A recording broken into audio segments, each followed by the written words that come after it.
I'm going to demonstrate how easy it is to remove this 3-point hitch if you choose to not have it on the equipment. Pull 3 pins.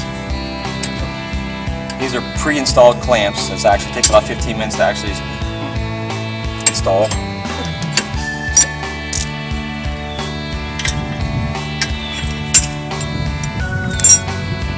Remove the hydraulic lines.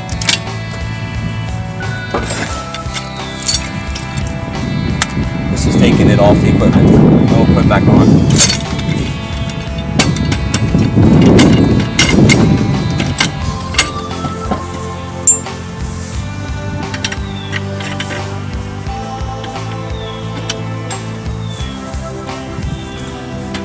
Lower pin, 2 upper pins.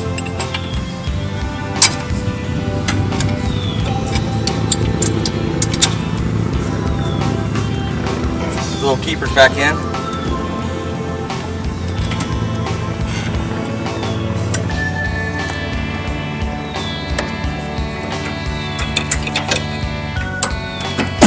Hook up the hydraulic lines. That's it.